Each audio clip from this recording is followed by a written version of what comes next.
കർത്താവും രക്ഷിതാവുമായ യേശുക്രിസ്തുവിന്റെ നിസ്തുല്യ നാമത്തിൽ നിങ്ങൾക്ക് എല്ലാവർക്കും എൻ്റെ സ്നേഹ വന്ദനം അറിയിക്കുന്നു. നാം 40 ദിവസത്തെ തിരുവചന ധ്യാനം ഗ്രേറ്റ് വിഷൻ ഓൺലൈൻ സെമിനാരി, തിയോളജിക്കൽ സെമിനാരി മണക്കാലയുമായിട്ടുള്ള പങ്കാളിത്തത്തിൽ നടത്തുന്ന ഗ്രേറ്റ് വിഷൻ ഓൺലൈൻ സെമിനാരി വിദ്യാർത്ഥികൾക്കായി ഒരുക്കിയ ഒരു 40 ഡേയ്സിന്റെ രാവിലെയും വൈകിട്ടുമുള്ള തിരുവചന പഠനമാണ് നാം ഇതിലൂടെ നടന്നുകൊണ്ടിരിക്കുന്നത്. വിശേഷാൽ നാം നെഹമ്യാവിന്റെ പുസ്തകത്തിൽ നിന്നാണ് നാം പഠനത്തിനായി വിചിന്തനത്തിനായി ഒക്കെ നാം എടുത്ത പുസ്തകം. 2-ാമത്തെ അധ്യായം 20-ാമത്തെ വാക്യത്തെ ആസ്പദമാക്കി നമ്മൾ ധാരാളം സന്ദേശങ്ങൾ ഇതിനോടകം കേട്ടുകഴിഞ്ഞു. അതിലെ 13 അധ്യായത്തിലെയും ഓരോ ഭാഗങ്ങളിൽ നിന്ന് നാം വളരെ പ്രാർത്ഥനയോടുകൂടി ഒരുപാട് കാര്യങ്ങൾ നമുക്ക് ധ്യാനിപ്പാനും ചിന്തിപ്പാനും ദൈവത്തിന്റെ പരിശുദ്ധാത്മാവ് നമ്മെ സഹായിച്ചു. ആ പുസ്തകത്തിൽ നിന്നും നാം ഇപ്പോൾ 75-ാമത്തെ സന്ദേശമാണ് നിങ്ങൾ കേൾക്കാനായിട്ട് പോകുന്നത്. പ്രതിസന്ധിയുടെ നടുവിൽ ദൈവഹിതം നിറവേറ്റുവാൻ ദൈവമുഖത്ത് നോക്കി ഇറങ്ങി തിരിച്ച നെഹമ്യാവ്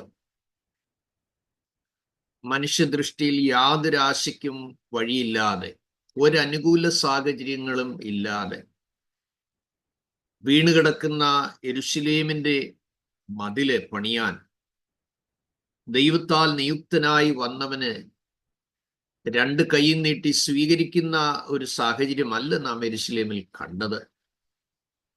പൊളിഞ്ഞു കിടക്കുന്നത് ഇനി ആരും പണിയരുത് എന്നുള്ള ലക്ഷ്യത്തോടു കൂടിയാണ് അത് പൊളിച്ചു കളഞ്ഞത്. എന്നാൽ പൊളിക്കാൻ ദൈവമാണ് അനുവദിച്ചത് എന്നുള്ള ചരിത്രം നാം പിറകിൽ മനസ്സിലാക്കി. ദൈവം അതിന്റെ വേലി പൊളിച്ചു കളയുമെന്നൊക്കെ ദൈവവചനത്തിൽ നമ്മൾ കാണുന്നുണ്ട്. ദൈവത്തെ വിട്ടുപോയപ്പോൾ ഇസ്രായേൽ ജനത്തിന്റെ മഹത്വമായിരുന്ന പലതിലൊന്നാണ് ആലയം, മറ്റൊന്നാണ് മതില്. അപ്പോൾ ദൈവത്തിന്റെ പദ്ധതിയിൽ നിന്ന് അവർ വഴിമാറിക്കഴിഞ്ഞപ്പോൾ അവരെ ദൈവത്തിങ്കിലേക്ക് മടക്കി വരുത്തുവാൻ അവർക്ക് ബാലശിക്ഷയിലൂടെ ആ ജനത്തെ വിടേണ്ടതായി വന്നതുകൊണ്ട് അവർക്ക് 70 വർഷത്തേക്കുള്ള പ്രവാസം ദൈവം നിശ്ചയിച്ചതായി കാണും. ആ 70 വർഷം കൊണ്ട് യിരെമ്യാ പ്രവാചകനെയും യെഹെസ്കേൽ പ്രവാചകനെയും ദാനിയേൽ പ്രവാചകനെയും ഒക്കെ ദൈവം ഉപയോഗിക്കുകയും വ്യത്യസ്തമായ സന്ദർഭങ്ങളിലൂടെ അവർക്ക് ബോധം വരുത്തി, മടങ്ങി വരുവാൻ മനസ്സൊരുക്കി. അവർക്ക് ലഭിച്ച ബാലശിക്ഷ ദൈവത്തിങ്കിലേക്ക് തിരിച്ചു വരാനൊരു കാരണമായി. സഹോദരങ്ങളെ, ഞാൻ ഇങ്ങനെ പ്രാർത്ഥിക്കാറുണ്ട്: കർത്താവേ, ചെറിയ തെറ്റുകൾക്കും ചെറിയ കുറവുകൾക്കും കർത്താവടിന് ബാലശിക്ഷ തന്നെ നൽകി നയിക്കണേ എന്ന് ഞാൻ ചിലപ്പോഴൊക്കെ പ്രാർത്ഥിക്കാറുണ്ട്. എന്തിനാണ് അങ്ങനെ പ്രാർത്ഥിക്കുന്നതെന്ന് ചോദിച്ചാൽ, ദൈവത്തിന്റെ അടിയൊന്നും താങ്ങാൻ നമുക്ക് ത്രാണിയില്ല. എന്നാൽ കർത്താവ് നമുക്ക് ബാലശിക്ഷ നൽകിയാലുള്ളൊരു ഗുണം എന്താന്ന് ചോദിച്ചാൽ, നമ്മൾ ഒരിക്കലും നഷ്ടപ്പെട്ടു പോകത്തില്ല. നമ്മൾ ഇഷ്ടപ്പെട്ട വഴിയിൽ പോയാൽ നമ്മൾ എന്നേക്കുമായി നഷ്ടപ്പെട്ടു പോകും. അതുകൊണ്ട് ചെറിയ ചെറിയ ബാലശിക്ഷകൾ അത് ഏതു വിധത്തിലുമാകാം നമുക്കുണ്ടാകുമ്പോൾ അത് നമ്മുടെ കഴുകലിനായിട്ട്, ശുദ്ധീകരണത്തിനായിട്ട്, നിർമ്മലീകരണത്തിനായിട്ട്, ദൈവത്തോട് കൂടുതൽ അടുത്ത് ജീവിക്കുന്നതിനായിട്ടൊക്കെ നമുക്ക് കാരണമായി തീരും. എല്ലാ പ്രതികൂലങ്ങളെയും അതിജീവിച്ചുകൊണ്ട് 52 ദിവസം കൊണ്ട് നെഹമ്യാവ് ഉള്ളിൽ ദൈവം നൽകിയ ആ ഒരു വലിയ കാഴ്ചപ്പാട് പൂർത്തീകരിക്കുക മാത്രമല്ല, അതിനിടയിൽ ദൈവം തന്നെ ആ ദേശത്ത് ഗവർണറായി മാനിക്കുകയും ചെയ്തു എന്നുള്ളത് നാം ചിന്തിപ്പാനിടയായി. സഹോദരങ്ങളെ, നാം കർത്താവിന് വേണ്ടി ഒറ്റപ്പെട്ട അവസ്ഥയിൽ സ്റ്റെപ്പ് വയ്ക്കുമ്പോൾ ഓർത്തുകൊള്ളണം, നിന്റെ സകല പ്രതീക്ഷകൾക്കും സകല ആശയ്ക്കും ഭംഗം വരുത്തുന്ന ശബ്ദങ്ങൾ, വെല്ലുവിളികൾ, പ്രതികൂലങ്ങൾ, അപ്രതീക്ഷിതമായ എതിർപ്പുകൾ ഒക്കെ പുറകിൽ നിന്നോ മുന്നിൽ നിന്നോ ഇടത്തു നിന്നോ വലത്തു നിന്നൊക്കെ ഉണ്ടാകും. പക്ഷെ നോട്ടം അവിടേക്കാകുമ്പോഴാണ് നമ്മുടെ മനസ്സിടിയുന്നത്.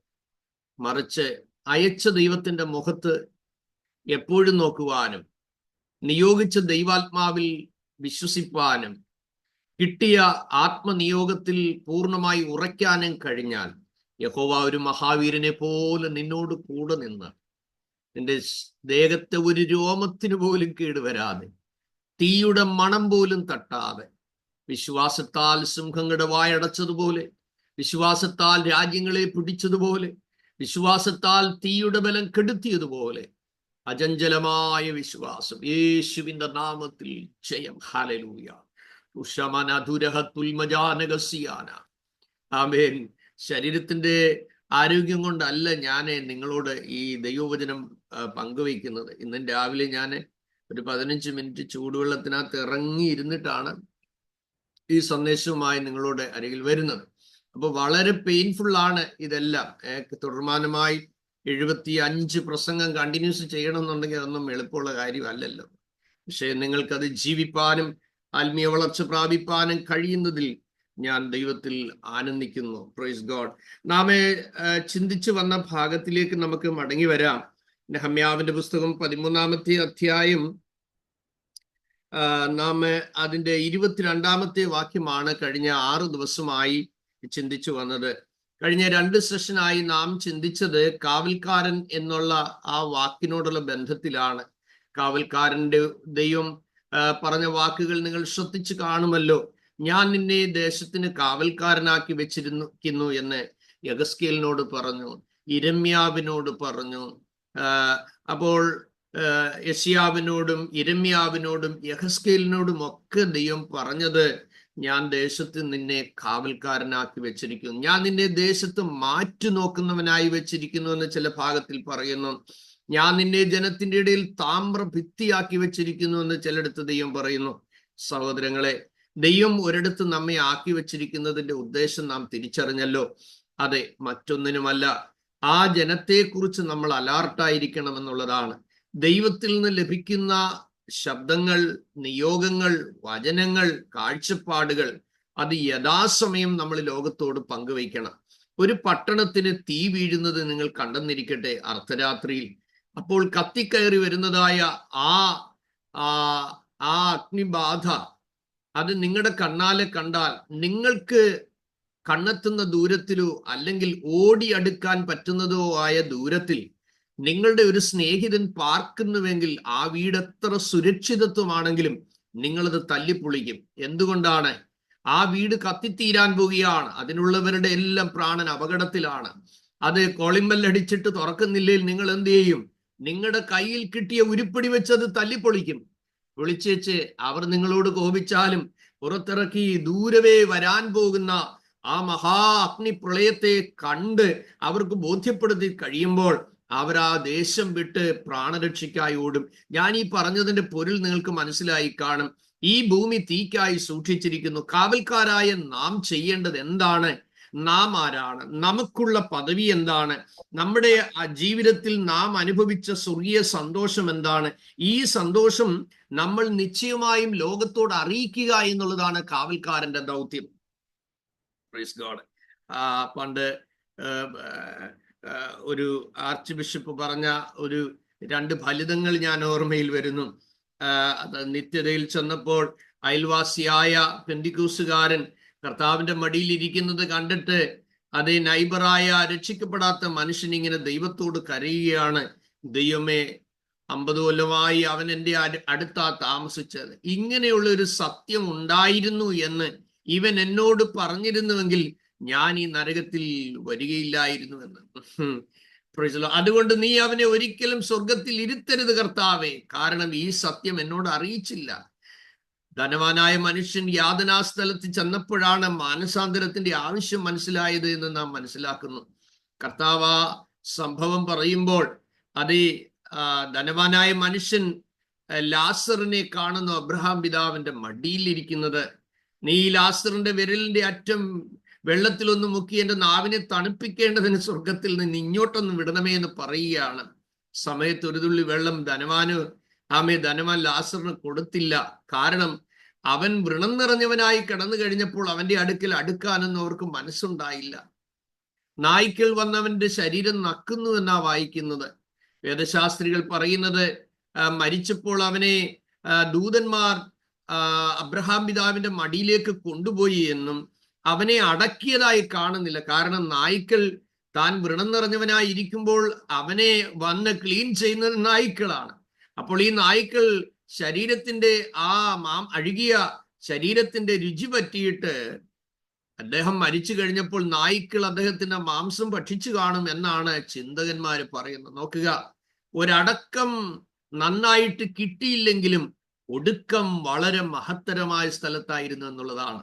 സഹോദരങ്ങളെ, പലപ്പോഴും ഈ ഭൂമിയിലുള്ള ആർഭാടം നിറഞ്ഞ ഒരു സംസ്കാരം പലരും പ്രതീക്ഷിക്കുകയാണ്. ശവസംസ്കാരം വലിയ ആർഭാടമായി നടത്തുവാൻ, വലിയ സംവിധാനത്തിലൂടെ നടത്തിയാൽ എന്തൊക്കെയോ നേടാമെന്നാണ് പലരും ചിന്തിക്കുന്നത്. അങ്ങനെയല്ല സഹോദരങ്ങളെ, നാം തിരിച്ചറിയേണ്ട നിരവധി യാഥാർത്ഥ്യങ്ങൾ തിരുവചനത്തിലൂടെ നമുക്ക് ബോധ്യമായി കിട്ടുമ്പോൾ മനസ്സിലാക്കുക, നാം ഇപ്പോൾ ഏതവസ്ഥയിലാണ്.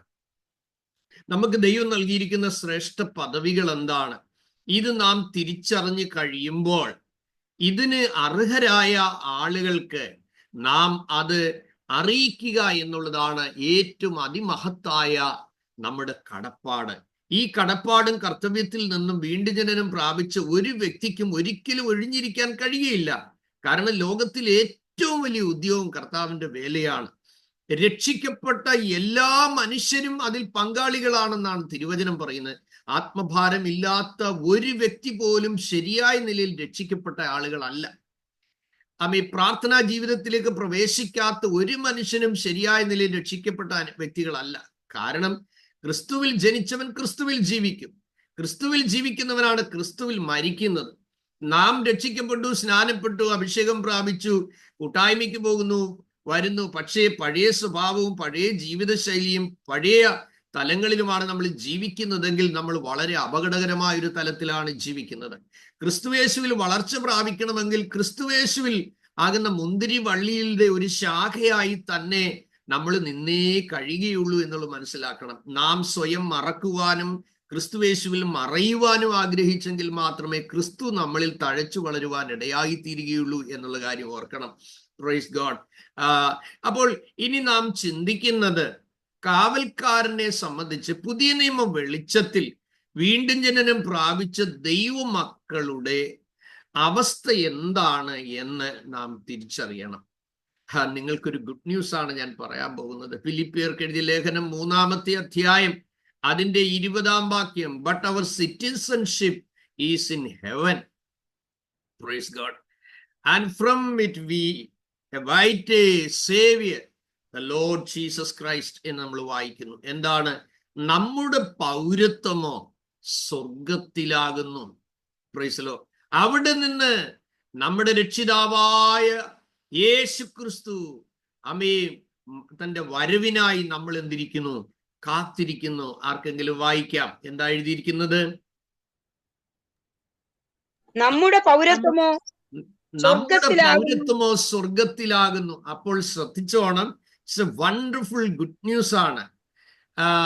നമുക്ക് എന്ന് പറയുമ്പോൾ ജീവപുസ്തകത്തിൽ പേരെഴുതിയവർ എന്ന് പറയുമ്പോൾ, ക്രിസ്തുവേശുവിൽ വീണ്ടും ജനനം പ്രാപിച്ചവർ എന്ന് പറയുമ്പോൾ, കെടുന്ന ബീജത്താലല്ല കെടാത്തതിനാലും നിലനിൽക്കുന്നതുമായ ദൈവവചനത്താൽ വീണ്ടും ജനനം പ്രാപിച്ചവർ, കർത്താവിനെ രക്ഷകനായി സ്വീകരിച്ചവർ, ആമേൻ, അവനെ കൈക്കൊണ്ട് അവന്റെ നാമത്തിൽ വിശ്വസിച്ച ഏവരും ദൈവമക്കളാണ്.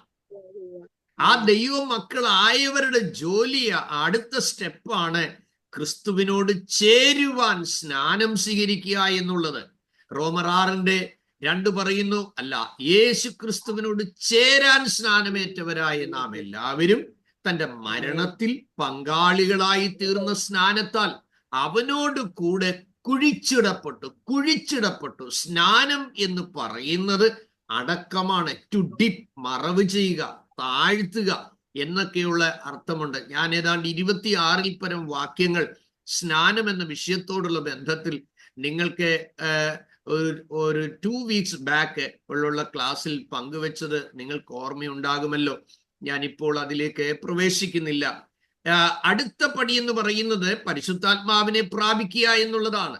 അതിനായി ദാഹിക്കുകയും അതിനായി കാത്തിരിക്കുകയും അതിനായി ദൈവസന്നിധി നിരന്തരമായി ആഗ്രഹത്തോടെ പ്രാർത്ഥിക്കുകയും ചെയ്യണം. വരും ദിവസങ്ങളിൽ നമ്മൾ പരിശുദ്ധാത്മാവിനെ കുറിച്ചുള്ള ക്ലാസ് വരുന്നത് കൊണ്ട് ഞാനിപ്പോൾ അതിൽ പ്രവേശിക്കുന്നില്ല. എന്നാൽ അപ്പോസ്തലപ്രവൃത്തി 2-ാം അധ്യായം, അപ്പോസ്തലപ്രവൃത്തി 8-ാമത്തെ അധ്യായം, അപ്പോസ്തലപ്രവൃത്തി 10-ാമത്തെ അധ്യായം, അപ്പോസ്തലപ്രവൃത്തി 19-ാമത്തെ അധ്യായം, ഈ അധ്യായങ്ങളിലെല്ലാം പരിശുദ്ധാത്മാവിനെ കുറിച്ച് അന്യഭാഷ അടയാളത്തോടുകൂടി ജനം പ്രാപിച്ചതായിട്ട്. ആരും അന്യഭാഷയ്ക്ക് വേണ്ടി പ്രാർത്ഥിക്കരുത്. അന്യഭാഷയല്ല നമുക്ക് ആവശ്യം, പ്രത്യുത പരിശുദ്ധാത്മാവാണ് ആവശ്യം. അപ്പൊ അതിനർത്ഥം അന്യഭാഷ വേണ്ടെന്നാന്നു? അങ്ങനെയല്ല. പരിശുദ്ധാത്മാവ് നിങ്ങളുടെ മേൽ വരുമ്പോൾ നിങ്ങൾ ആത്മാവ് നിങ്ങൾക്ക് ഉച്ചരിപ്പാൻ നൽകുന്നത് പോലെ നിങ്ങൾ അന്യഭാഷ പറഞ്ഞു തുടങ്ങും. അന്യഭാഷ ഒരിക്കലും മുടങ്ങത്തില്ല കർത്താവിന്റെ വരവ് വരെ. അല്ലെങ്കിൽ നിങ്ങളെ എന്നെയും കർത്താവ് തന്റെ ഭവനത്തിൽ വിളിച്ചു ചേർക്കുവോളം സമയം ഈ ആത്മനിറവ് നമ്മളിൽ ഉണ്ടായിരിക്കും. യേശുവിന്റെ നാമത്തിൽ ജയം. ഹല്ലേലൂയ. പരിശുദ്ധാത്മാവിൽ കിട്ടുന്ന സന്തോഷം ഇതിന് തുല്യം വെക്കാൻ ഈ ലോകത്തിൽ ഒന്നുമില്ല. രാജ്യം എന്ന് പറയുന്നത് എന്താണ്? ആമേൻ, പ്രൈസ് ദി ലോർഡ്. നീതിയും സമാധാനവും പരിശുദ്ധാത്മാവിലുള്ള സന്തോഷമാണ് സഹോദരങ്ങളെ. അപ്പോൾ ആ സ്വർഗരാജ്യത്തിന്റെ സന്തോഷം പ്രാപിപ്പാൻ കൃപ ലഭിച്ച നിങ്ങൾ എല്ലാവരെയും ഓർത്ത് ഞാൻ ദൈവത്തെ സ്തുതിക്കുകയാണ്. അതുകൊണ്ട് ഓർത്തുകൊള്ളണം, ഞങ്ങൾ ക്രിസ്തീയ കുടുംബത്തിലാണ് ജനിച്ചത്, അതുകൊണ്ട് സ്വർഗം ഞങ്ങൾക്ക് കിട്ടും എന്ന് ശഠിക്കുകയും വാദിക്കുകയും തർക്കവാദത്തോടുകൂടി വരുന്നവരുമുണ്ട്. അങ്ങനെയുള്ളവരോടൊന്നും നമ്മളൊന്നും തർക്കിക്കാൻ പോകേണ്ട. കാരണം ക്രിസ്ത്യാനിയായി ജനിച്ചാൽ സ്വർഗം കിട്ടുമെന്നല്ല ബൈബിൾ പറയുന്നത്. ക്രിസ്തുവിൽ ജനിച്ചാലേ കിട്ടത്തുള്ളൂ. ഡോക്ടറുടെ മകനായി ജനിക്കുന്ന ആള് ഡോക്ടറായിട്ടല്ല ജനിക്കുന്നത്. അഡ്വക്കേറ്റിന്റെ മകനായി ജനിക്കുന്നവൻ അഡ്വക്കേറ്റ് ആയിട്ടല്ല ജനിക്കുന്നത്. സയന്റിസ്റ്റിന്റെ മകനായി ജനിക്കുന്നവൻ സയന്റിസ്റ്റ് ആയിട്ടല്ല ജനിക്കുന്നത്.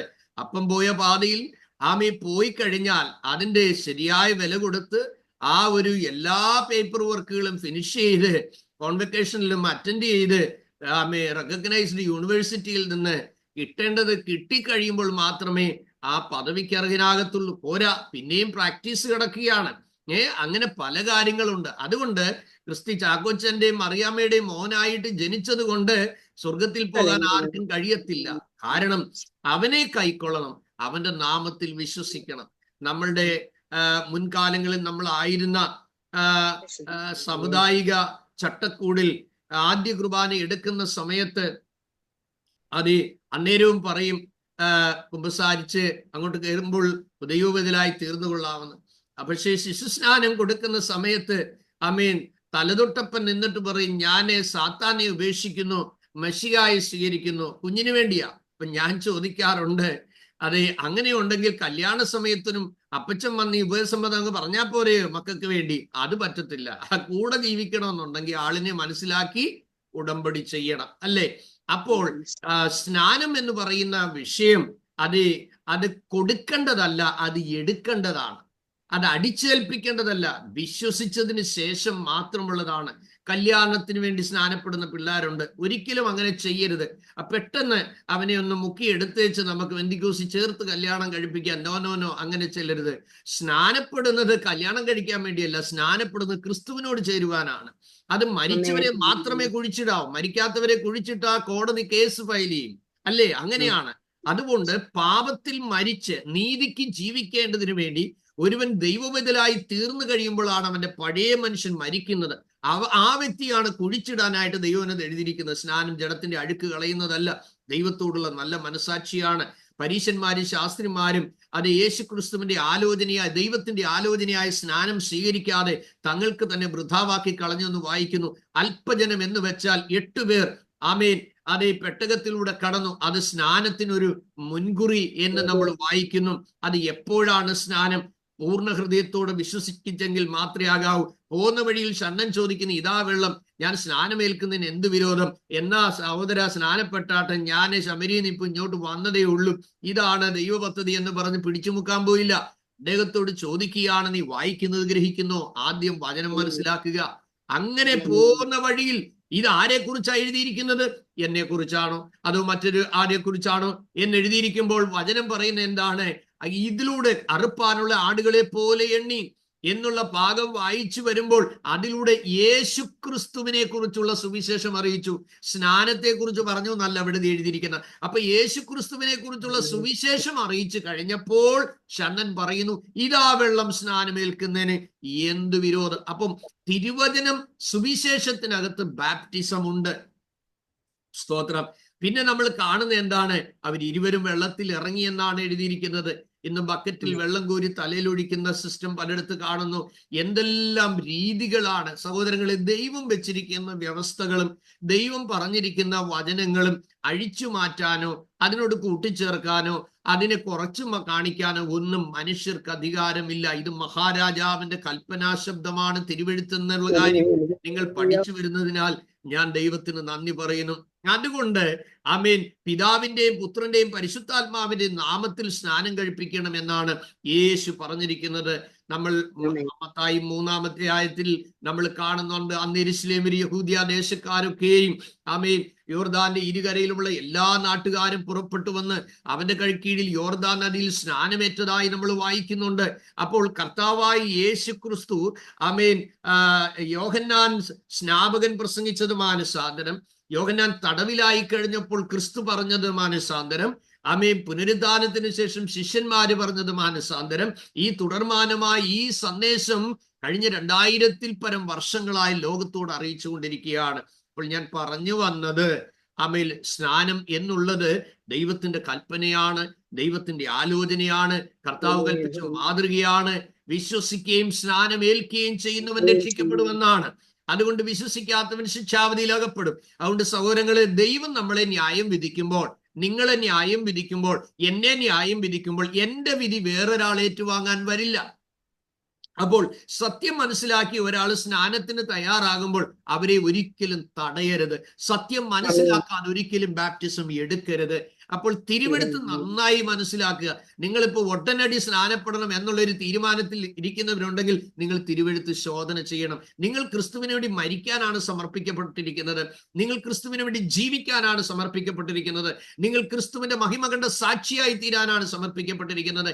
യേശുവിന്റെ സ്വർഗീയ അനുഗ്രഹങ്ങൾ നിങ്ങളിലൂടെ ഈ ലോകത്തിന് കൈമാറാനാണ് നിങ്ങൾ സമർപ്പിക്കപ്പെട്ടിരിക്കുന്നത്. നിങ്ങളുടെ കയ്യാൽ അത്ഭുതങ്ങളും അടയാളങ്ങളും വീര്യപ്രവൃത്തികളും നടന്ന് നിങ്ങൾ വിശ്വസിച്ചിരിക്കുന്ന വചനം അങ്ങനെ തന്നെയാണ് നിങ്ങളിലൂടെ കേൾക്കുന്ന ആളുകളിലേക്ക് അത് പകരപ്പെടാനാണ് നിങ്ങൾ സമർപ്പിച്ചിരിക്കുന്നത് എന്നുള്ള കാര്യം അതിമഹത്തായി നിങ്ങൾ ഓർത്തിരിക്കണം. Praise God. അതുകൊണ്ട് അതേ കർത്താവിന്റെ വചനം പറയുന്നത് എന്താണ്? അത് സ്വർഗം തുറന്നു. എപ്പോൾ? യേശു സ്നാനമേറ്റപ്പോൾ സ്വർഗം തുറന്നു. ഇവൻ എന്റെ പ്രിയപുത്രൻ, ഇവനിൽ ഞാൻ പ്രസാദിച്ചിരിക്കുന്നു. അപ്പോൾ വിശ്വസിച്ചവർ ആമേ കർത്താവിനോട് ചേരാൻ സ്നാനമേൽക്കുമ്പോൾ സ്വർഗം നമ്മളെ സാക്ഷിയാക്കുന്ന, സാക്ഷി പറയുന്ന ഒരു സമയം കൂടിയാണിത്.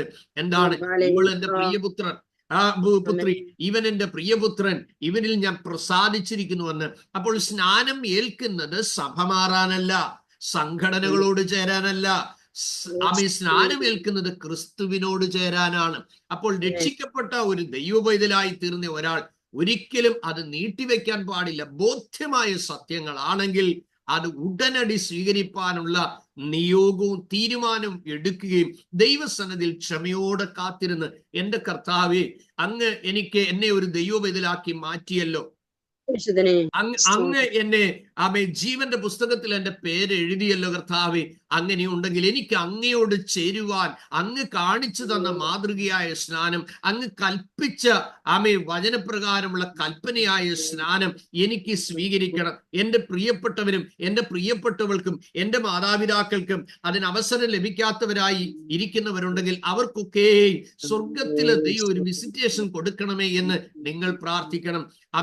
അപ്പോസ്തല പ്രവൃത്തി 16-ാമത്തെ അധ്യായം 31-ാം വാക്യത്തിൽ പറയുന്നു, കർത്താവായ യേശു ക്രിസ്തുവിൽ വിശ്വസിക്കുക, എന്നാൽ നീയും നിന്റെ കുടുംബവും രക്ഷ പ്രാപിക്കും. ഒരു ഭവനത്തിൽ നിന്ന് ഒരാളെ കർത്താവ് വിളിച്ചു വേർതിരിച്ചിട്ടുണ്ടെങ്കിൽ എത്ര താമസിച്ചാലും ബാക്കിയുള്ളവർ ദൈവകൃപയിലേക്ക് വരുമെന്നുള്ളത് ദൈവത്തിന്റെ പ്രോമിസാണ്. അതുകൊണ്ട് എന്നെ കേൾക്കുന്ന വാത്സല്യ സഹോദരി സഹോദരന്മാരും നിങ്ങളുടെ കുടുംബാംഗങ്ങളിൽ നിങ്ങൾ ഒറ്റപ്പെട്ട അവസ്ഥയിലാണ് ദൈവത്തെ സ്നേഹിക്കുന്നതെങ്കിൽ ചഞ്ചലപ്പെടേണ്ട, അവരെയും കർത്താവ് വിശ്വാസത്തിലേക്ക് കൊണ്ടുവരും. അപ്പോൾ രക്ഷിക്കപ്പെട്ട് സ്നാനപ്പെട്ടവർ അഭിഷേകത്തിനായി കാത്തിരിക്കണം. സ്തോത്രം. ഞാൻ സ്നാനമേറ്റതിന് ശേഷം ഞാൻ ബൈബിൾ സ്കൂളിൽ പഠിക്കാനായി കടന്നുപോയി. പക്ഷെ എല്ലാവരും ആത്മാവിൽ ആരാധിക്കുമ്പോൾ ഞാൻ ഒറ്റപ്പെട്ടു പോവും. പാട്ടുപാടി കുറെ നേരം കൈയടിച്ചു കഴിഞ്ഞതിന് ശേഷം എന്റെ കൈയൊക്കെ തളരും, ക്ഷീണിക്കും. കാരണം ഞാൻ അഭിഷേകം പ്രാപിച്ചിട്ടില്ല. ജഡത്തിന്റെ കയ്യടിയൊക്കെ എന്ത് ചെയ്യും? കുറച്ചു നേരം കഴിയുമ്പോൾ ക്ഷീണിക്കും, തളരും. പക്ഷെ ഞാൻ നോക്കിയപ്പോൾ ബാക്കിയുള്ളവരെല്ലാം പന്ത് കുതിക്കുന്ന പോലിരുന്ന് ആമേൻ മുട്ടിന്മേലിരുന്ന് ആരാധിക്കുക. ഞാൻ ഒറ്റപ്പെട്ടവനായി ഇവിടെ ഇരുന്ന് കരയുക, ദൈവമേ എനിക്കും ഈ സന്തോഷം തരണമേ, എനിക്ക് ഈ അഭിഷേകം തരണമേ, കർത്താവേ എന്നെയും നിറയ്ക്കണമേ എന്ന് പറഞ്ഞ് അനേക ദിനരാത്രങ്ങൾ ഞാൻ കരഞ്ഞിട്ടാണ് അഭിഷേകം പ്രാപിപ്പാനിടയായി തീർന്നത്. അതുകൊണ്ട് എൻ്റെ വാത്സല്യ സഹോദരങ്ങളെ, ഈ ദിവസങ്ങളിൽ അതേ വ്യാജവും ഫോഷ്കും കൊണ്ട് വ്യാജമായ ആത്മാവിനെ പകരുന്നതായി ചെവിയിൽ വന്നു പറഞ്ഞു കൊടുക്കുന്ന അന്യഭാഷ അഭിഷേകമല്ല. അതേ കരിസ്മാറ്റിക് മൂവ്മെന്റുകൾ വായി വരുന്ന പദങ്ങൾ പറഞ്ഞു കൊടുക്കുന്നത് അന്യഭാഷയല്ല. നിങ്ങൾ തിരിച്ചറിയണം. നിങ്ങൾ പ്രാപിപ്പാൻ ദാഹമുണ്ടെങ്കിൽ ഒറിജിനൽ ദൈവത്തിന്റെ ആത്മാവിനെ തന്നെ, സാക്ഷാൽ പരിശുദ്ധാത്മാവിനെ തന്നെ നിങ്ങൾ പ്രാപിക്കണം. അന്യഭാഷയുടെ പ്രത്യേകതകളും ഗുണങ്ങളും അതിനെക്കുറിച്ച് 1 കൊരിന്ത്യർ 14 അധ്യായത്തിൽ വളരെ വ്യക്തമായിട്ട് എഴുതിയിട്ടുണ്ട്. വരും ദിവസങ്ങളിൽ പരിശുദ്ധാത്മാവെന്ന വിഷയം നമ്മൾ ഈ സെഷൻ കഴിഞ്ഞതിന് ശേഷം വൈകാതെ നമ്മൾ സ്റ്റാർട്ട് ചെയ്യും. അപ്പോൾ ദൈവാത്മാവിനെ കുറിച്ച് നമുക്ക് കൂടുതൽ മനസ്സിലാക്കാൻ ഇടയായി തീരും. ഞാനത് കമ്പിവാചകം പോലെ പറഞ്ഞു വിടുന്നേ ഉള്ളൂ. അതുകൊണ്ട് ഈ തലത്തിലായിരിക്കുമ്പോൾ പിന്നീട് നാം വിശുദ്ധിയോടെ, വിശ്വസ്തയോടെ, ദൈവഭക്തിയോടെ കർത്താവിന്റെ മഹിമ കണ്ട സാക്ഷികളായി ജീവിക്കുക എന്ന് പറയുന്നതാണ് യഥാർത്ഥ ക്രിസ്തീയ ജീവിതം. അവർ മനസ്സിലാക്കേണ്ട കാര്യം, അവർക്ക് ഡ്വൽ സിറ്റിസൺഷിപ്പിലേക്ക് പ്രവേശിച്ചിരിക്കുന്നു എന്നുള്ളതാണ്. ഇരട്ട പൗരത്വം. നിങ്ങൾ ഏത് രാജ്യത്താണോ ജനിച്ചു വളർന്നത് ആ രാജ്യത്തിന്റെ പൗരത്വം.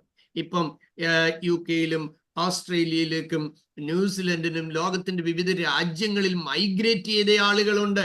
അവർക്ക് ഗ്രീൻ കാർഡോ ഒക്കെ കഴിഞ്ഞതിന് ശേഷം അവർക്ക് സിറ്റിസൺഷിപ്പ് കിട്ടിയവരുണ്ട്. അവർക്ക് ഇപ്പോൾ ആയിരിക്കുന്ന രാജ്യത്തെ പൗരത്വമുണ്ട്. ആമേൻ. എന്നാൽ തിരുവചന വെളിച്ചത്തിൽ ഒരാൾ ദൈവപൈതലായി മാറിക്കഴിയുമ്പോൾ അവർക്ക് സ്വർഗീയ പൗരത്വം ലഭിക്കുന്നു എന്നുള്ളതാണ് ഇതിന്റെ മറ്റൊരു പ്രത്യേകത. അതുകൊണ്ടാണ് ഫിലിപ്പിയർക്ക് എഴുതിയ ലേഖനം ആമേൻ 3-ാമത്തെ അധ്യായം 20-ാമത്തെ വാക്യത്തിൽ പറയുന്നത് എന്താണ്?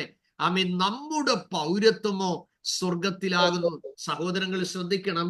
സ്വർഗത്തിലെ പൗരന്മാരെന്ന നിലയിൽ നമ്മുടെ സ്വർഗീയ പൗരത്വത്തിന്റെ പ്രത്യേകത എന്താണെന്ന് നിങ്ങൾക്കറിയാമോ? നാം പാർക്കുന്ന ഈ ഭൂമിയിലെ ഏത് രാജ്യത്താണെങ്കിലും ആ രാജ്യത്ത് നമ്മുടെ വാസം ശാശ്വതമല്ല, താൽക്കാലികമാണ്. അങ്ങനെയുണ്ടെങ്കിൽ സ്വർഗീയ പൗരത്വം എന്ന് പറയുന്നത് ശാശ്വതമാണ് എന്ന് നമ്മൾ മനസ്സിലാക്കണം. അപ്പോൾ ശാശ്വതമായ ഒരു പൗരത്വം, സ്വർഗീയ പൗരത്വം നമുക്ക് ലഭിച്ചിരിക്കുന്നത് കൊണ്ട് നാം വരുവാനുള്ള ലോകത്തിൽ നടക്കാനുള്ള കാര്യങ്ങളെ കുറിച്ച്, നമ്മുടെ ഫ്യൂച്ചറിനെ കുറിച്ചും നമ്മൾ ശരിയായ നിലയിൽ അവയർനെസ് ഉള്ളവരായിരിക്കണം. അതിൽ പ്രധാനമായിട്ടുള്ളത് നമ്മുടെ കർത്താവായ യേശു ക്രിസ്തുവിന്റെ മടങ്ങിവരവാണ്. സ്തോത്രം. പൗരത്വം എന്നുള്ള വിഷയത്തോടുള്ള ബന്ധത്തിൽ ചില വാക്യങ്ങൾ കൂടെ ഞാൻ നിങ്ങൾക്ക് തരാം. നിങ്ങൾ റെഫറൻസ് കുറിച്ചിടുക. എല്ലാം നമുക്ക് ഇപ്പോൾ വായിക്കാൻ സമയമില്ല. എഫേസ്യ ലേഖനം 2-ാം അധ്യായം 19-ാം വാക്യം, കൊലോസി ലേഖനം 3-ാം അധ്യായം 1 മുതൽ 3 വരെയുള്ള വാക്യങ്ങൾ, 2 കൊരിന്ത്യർ 4-ാം അധ്യായം 18 മുതലുള്ള വാക്യങ്ങൾ, എബ്രായ ലേഖനം 12-ാം അധ്യായം 22-ാം വാക്യം, 1 പത്രോസ് 1-ാം അധ്യായം 3-4 വാക്യങ്ങൾ, 2 പത്രോസ് 3:12 മുതലുള്ള വാക്യങ്ങൾ, 2 തിമോത്തിയോസ് 4:8, കൊലോസ്യർ 1:5,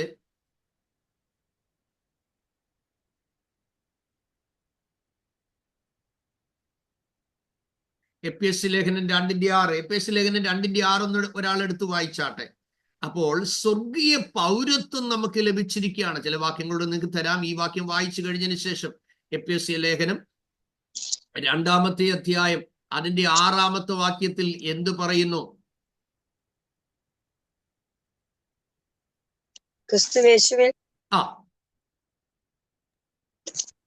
ക്രിസ്തുവേശുവിൽ നമ്മെ കുറിച്ചുള്ള വാത്സല്യത്തിൽ തന്റെ കൃപയുടെ അത്യന്ത ധനത്തെ വരുംകാലങ്ങളിൽ കാണിക്കേണ്ടതിന് ക്രിസ്തുവേശുവിൽ അവനോടുകൂടെ ഉയർത്തെഴുന്നേൽപ്പിച്ചു സ്വർഗത്തിൽ ഇരുത്തുകയും ചെയ്ത. ശ്രദ്ധിച്ചേ, ക്രിസ്തുവേശുവിൽ നമ്മെ അവനോടൊരുമിച്ച് ഉയർപ്പിച്ചിട്ട് എവിടെ ഇരുത്തിയിരിക്കുന്നു? സ്വർഗത്തിൽ ഇരുത്തിയിരിക്കുന്നു. അപ്പോസ്തലനായ പൗലോസ് എഫേസ്യ ജനത്തോട് പറയുകയാണ്, നിങ്ങൾ ആത്മീയമായി ഇപ്പോൾ എവിടെ ഇരിക്കുന്നു? സ്വർഗത്തിലാണ് ഇരിക്കുന്നത്. അക്ഷരിക സ്വർഗത്തിലേക്ക് പോകേണ്ടതിന് ഏറ്റവും വലിയൊരു ഗുഡ് ന്യൂസ് എന്താണെന്ന് നിങ്ങൾക്കറിയാമോ? വീണ്ടും ജനനം പ്രാപിച്ച ദൈവജനം ആഗോള വ്യാപകമായി ആത്മീയ സ്വർഗത്തിലെ ഒരു ജനത, അല്ലെങ്കിൽ സ്വർഗീയ പൗരത്വം പ്രാപിച്ച ഒരു ജനത ലോകത്തിന്റെ മുഴുവൻ രാജ്യങ്ങളിൽ രഹസ്യമായോ പരസ്യമായി കിടക്കുകയാണ്. കർത്താവ് പറഞ്ഞു, നിങ്ങൾ ലോകത്തിന്റെ ഉപ്പാകും, നിങ്ങൾ ലോകത്തിന്റെ വെളിച്ചമാകും. പൗലോസ് പറഞ്ഞു, നിങ്ങൾ ക്രിസ്തുവിന്റെ പത്രങ്ങളാകും, നാം ക്രിസ്തുവിന്റെ സുഗന്ധമാകും, ഞങ്ങൾ ക്രിസ്തുവിന് സൗരഭ്യവാസനയാകുന്നു എന്ന് പറയുന്നു. അങ്ങനെയുണ്ടെങ്കിൽ ഇന്ന് കർത്താവ് വരികയാണെങ്കിൽ ഈ ലോകത്തിന്റെ വെളിച്ചവും ഉപ്പും ഈ ലോകത്തിൽ നിന്ന് മാറും. എത്ര പേർക്ക് സന്തോഷമുണ്ട്? Praise God. അപ്പോൾ നാം സ്വർഗീയ പൗരന്മാരായതുകൊണ്ട് ശാശ്വതമായ വാസം നമുക്കിവിടെ ഇല്ല. എബ്രായലേഖനത്തിൽ വായിക്കുന്നുണ്ട്, ഒരിക്കൽ മരണവും പിന്നെ ന്യായവിധിയും മനുഷ്യർക്ക് നിയമിച്ചിരിക്കും. ആ വാക്യം വായിക്കുമ്പോൾ തന്നെ കർത്താവായ യേശുക്രിസ്തു ഇപ്പോൾ വരികയാണെങ്കിൽ ഞാനും നിങ്ങളും മരിക്കുന്നില്ല. എങ്ങനെ? 1 കൊരിന്തി 15 52 വാക്യത്തിലേക്ക് നമ്മൾ വരുമ്പോൾ, കാഹളം ധ്വനിക്കും, മരിച്ചവർ അക്ഷയരായി ഉയർക്കും, നാമോ രൂപാന്തരം പ്രാപിക്കും. അപ്പോൾ കർത്താവിനെ രക്ഷകനായി സ്വീകരിച്ച് ക്രിസ്തു കൽപ്പിച്ചതും കാണിച്ചു തന്നതുമായ മാതൃകയായ സ്നാനം സ്വീകരിച്ച് നമ്മുടെ ശരീരത്തിന് രൂപാന്തരം നൽകുവാൻ കർത്താവിന്റെ വരവിൽ സഹായിക്കുന്ന പരിശുദ്ധാത്മാവ് എന്ന് പറഞ്ഞാൽ ക്രിസ്തുയേശുവിനെ മരിച്ചവരുടെ ഇടയിൽ നിന്ന് ഉയർപ്പിച്ചവന്റെ ആത്മാവ് നിങ്ങളിൽ വസിക്കുന്നുവെങ്കിൽ, ക്രിസ്തുയേശുവിനെ മരിച്ചവരുടെ ഇടയിൽ നിന്ന് ഉയർപ്പിച്ചവന്റെ ആത്മാവ് നിങ്ങളുടെ മർത്യ ശരീരങ്ങളെ ജീവിപ്പിക്കും. അപ്പോൾ പരിശുദ്ധാത്മാവിനെ പ്രാപിപ്പാൻ ദാഹത്തോടും പ്രാപിച്ച് അതിലുള്ള സന്തോഷത്തോടും കൂടെ ജീവിക്കുന്ന ഒരു ദൈവവേദനെ സംബന്ധിച്ചിടത്തോളം ഇപ്പോൾ കർത്താവ് വരികയാണെങ്കിൽ മരിക്കുന്നില്ല, അവർ രൂപാന്തരം പ്രാപിക്കുകയാണ് ചെയ്യുന്നത്. അപ്പൊ മറ്റൊരു ചോദ്യം ചില കുഞ്ഞുങ്ങൾ ചോദിക്കാറുണ്ട്, അപ്പൻ മരിച്ചു കഴിഞ്ഞാൽ where is my dad now? എവിടെയാണ് എൻ്റെ പപ്പ? അല്ലെ where is my mum now? എവിടെയാണ് എൻ്റെ മമ്മി? പല വിശ്വാസികൾക്കും ഈ സത്യം പോലും അറിയത്തില്ല. പല ചോദ്യങ്ങളും ചോദിക്കുമ്പോൾ അവർ പറഞ്ഞ് അതെല്ലാം ഞങ്ങളുടെ പാസ്റ്ററിനോട് ചോദിച്ചാൽ മതി. അങ്ങനെയല്ല ദൈവമക്കളെ. സിസ്റ്റമാറ്റിക്കലായി ദൈവവചനം പഠിക്കണം. Praise God. എങ്കിൽ മാത്രമേ നിങ്ങൾക്ക് അതൊക്കെ പങ്കുവയ്പ്പാൻ കഴിയുള്ളൂ. ഇന്ന് ഒരു ദൈവവചനം മരിച്ചാൽ എവിടെയാണ്? ചിലർ പറയും പർദീസയിലാണ്. അറിയത്തില്ല, എവിടേക്കോ കാണും. ചിലർ പറയും ഒരാഴ്ചയൊക്കെ നമ്മുടെ അയലോക്കത്ത് എവിടെയെങ്കിലും കാണും. ചെറിയ ചാറ്റമഴ വീണിട്ട് ചന്ദ്രന്റെ വെളിച്ചമൊക്കെ അടിച്ച ഒരു ഇളങ്കാറ്റ് അടിക്കുന്ന സമയത്ത് വാഴയിൽ നിന്ന് അനങ്ങുമ്പോൾ പറയും, അതുകൊണ്ട് അപ്പച്ചൻ അവിടെ നിന്ന് അനങ്ങുന്നു. സഹോദരങ്ങളെ, ഒരപ്പച്ചനും അമ്മച്ചിക്കും വരാൻ പറ്റത്തില്ല. നമുക്കറിയാം, ധനവാനും ലാസറും മരിച്ച് ആ സെക്കൻഡിൽ എത്തേണ്ടടുത്ത് ആളെത്തി, അല്ലേ? ദൈവമക്കളുടെ വീണ്ടെടുപ്പ് എന്ന് പറയുന്നത് ഇപ്പൊ എലോൺ മസ്ക് കണ്ടുപിടിച്ചിരിക്കുന്ന 4000 കിലോമീറ്റർ സ്പീഡിൽ ഓടുന്ന, അല്ലെ 3000 കിലോമീറ്റർ സ്പീഡിൽ ഓടുന്നത് ആ സ്പീഡൊന്നും അല്ല. 1,86,000 മൈൽ വേഗതയിൽ പോകുന്ന പ്രകാശത്തിന്റെ വേഗതയുമല്ല. കണ്ണിമയ്ക്കുന്നതിനിടയിൽ എന്നാ വചനത്തിൽ എഴുതിയിരിക്കുന്നത്. Within A second we will reach in heaven. Praise God. വചനം പറയുന്ന എന്താ? പൗലോസ് അതിന് പറയുന്ന എന്താ? വിട്ടുപിരിഞ്ഞ് ക്രിസ്തുവിനോട് കൂടെ ആയിരിക്കാൻ എനിക്ക് അധികം കാംക്ഷയുണ്ട്. അത് അത്യുത്തമമല്ലോ. ഇന്ന് കർത്താവ് നമ്മളെ വിളിച്ചാൽ, ഞാൻ പറയാം, ഈ മരണം എന്ന് പറയുന്നത് പോലെ സുഖമുള്ള കാര്യം, ആ സന്തോഷമുള്ള കാര്യം, ആനന്ദമുള്ള കാര്യം വേറെ ഭൂമിയിൽ ഒന്നുമില്ല. കാരണം എൻ്റെ ശരീരത്തിൽ നിന്ന് പ്രാണൻ പോയ ഒരു അനുഭവം എനിക്ക് 3 പ്രാവശ്യം ഉണ്ടായതാണ്. അപ്പോൾ അത് അസാധാരണമായ ഹാപ്പി അനുഭവമാണ്. ആ ഒരു അനുഭവം പോലെ തുല്യം വേറെ ഒന്നുമില്ല. കാരണം എനിക്ക് ഒരു കിഡ്നി ആണല്ലോ, അത് പ്രശ്നമായിട്ട് 90 ദിവസം എനിക്ക് ഡോക്ടർ റാം, ഏഷ്യയിലെ ഏറ്റവും 14 മെഡിക്കൽ ഡിഗ്രി ഉള്ള മനുഷ്യനാണ് അദ്ദേഹമാണ് എന്നെ ട്രീറ്റ് ചെയ്തത്. അപ്പൊ എന്നോട് പറഞ്ഞു, പക്ഷെ ഷാജി, നിനക്ക് 90 days ആണ് ഞാൻ ആന്റിബയോട്ടിക്, എനിക്ക് 90 ദിവസം അതെ അസിത്രോമൈസിൻ 90 days ആണ് എനിക്ക് തന്നത്. എൻ്റെ ബലമെല്ലാം ക്ഷയിച്ചു പോയ സമയങ്ങൾ. പിന്നെ എല്ലാ ദിവസവും ചൂടുവെള്ളത്തിൽ ഇറങ്ങിയിരിക്കണം. ഇതുപോലെ സ്ട്രെയിൻ ഉള്ള സമയത്തെല്ലാം ഇപ്പോഴും അത് ഉണ്ട്, ആന്റിബയോട്ടിക് ഇല്ലെന്നേ ഉള്ളൂ. Praise Lord. അപ്പോൾ അത് കഴിച്ചുകൊണ്ടിരിക്കുമ്പോൾ ഒരു ദിവസം എനിക്ക് മനസ്സിലായി ഞാൻ ഓൾമോസ്റ്റ് മരണത്തോളമായി എന്ന്. അപ്പൊ ഞാൻ എൻ്റെ വൈഫിനെ വിളിച്ച് എല്ലാ കാര്യങ്ങളും പറഞ്ഞിട്ട്, നീ ഇന്ന പോലെയൊക്കെ ചെയ്യണം. അപ്പൊ എന്നോട് ചോദിച്ചു, എന്തുവാച്ചാ ഇങ്ങനെയൊക്കെ പറയുന്നേ? സ്തോത്രം. അപ്പൊ ഒരു ദിവസം രാത്രി 12 മണിക്ക് ഞാനിങ്ങനെ പ്രാർത്ഥിച്ച് ഇങ്ങനെ കിടക്കുക. അപ്പോൾ ഞാൻ ഉറങ്ങിയിട്ടില്ല. എൻ്റെ ശരീരത്തിൽ നിന്ന് പ്രാണൻ വേർപെടുന്ന എനിക്ക് പ്രത്യക്ഷമായി അറിയാം. എനിക്ക് നല്ല അറിയാം. പ്രാണൻ വിടുമ്പോ എന്തോ ഒരു സുഖമാണെന്നറിയാം, എന്തോ ഒരു ആശ്വാസമാണെന്നറിയാമോ. അത് മനസ്സിന് ഭയങ്കര കുളിർമ കിട്ടുന്ന, ആത്മാവിൽ ഒരു വലിയ കുളിർമ കിട്ടുന്ന ഒരു അനുഭവം എനിക്ക് മനസ്സിലായി. അപ്പൊ എൻ്റെ ശരീരം ഇത് പക്ഷെ കേൾക്കുമ്പോൾ നിങ്ങളിൽ ചിലർക്ക് പോഷത്വമെന്ന് തോന്നും, പക്ഷേ I M saying the truth. Praise God. അപ്പോൾ ഞാനിങ്ങനെ എനിക്ക് ആത്മാവിൽ കാണാൻ പറ്റുന്നുണ്ട് എൻ്റെ ശരീരം കട്ടിൽ കിടക്കുന്നത്. സ്തോത്രം. അങ്ങനെ വീണ്ടും ആ ശരീരത്തിലേക്ക് എൻ്റെ പ്രാണൻ തിരിച്ചു വന്നൊരു അനുഭവം ഉണ്ടായി. അങ്ങനെ 3-ാം പ്രാവശ്യം ഇതേ അനുഭവം ഉണ്ടാകുമ്പോൾ ഞാനിങ്ങനെ കർത്താവിനോട് ചോദിച്ചു, കർത്താവേ, എൻ്റെ മിനിസ്ട്രി തീർന്നെങ്കിൽ ഞാൻ വരാം, തീർന്നില്ലെങ്കിൽ ഞാൻ എന്തിനാണ് വരുന്നതെന്നൊരു ചോദ്യം ചോദിച്ചു പോയി. ചിലപ്പോ ചിന്തിച്ചിട്ടുണ്ട്, മണ്ടത്തരമായി പോയി, അന്ന് പോയാൽ മതിയായിരുന്നെന്ന്. പക്ഷേ ഇപ്പോൾ നിങ്ങളെയൊക്കെ കണ്ടപ്പോൾ ചിന്തിക്കുകയായിരുന്നു, നിങ്ങളെയും കർത്താവിന് വേണ്ടി ഒരുക്കിയെടുക്കാൻ വേണ്ടി ആയിരിക്കാം കർത്താവ് ആയുസ് തന്നതെന്ന് ഞാൻ ചിന്തിക്കുകയാണ്. എപ്പോ എന്നെ വിളിച്ചാലും ഞാൻ പോകാൻ റെഡി ആയിരിക്കുന്ന ഒരാളാണ് കേട്ടോ.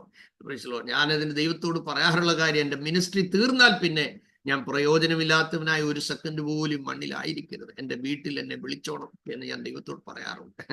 Praise God.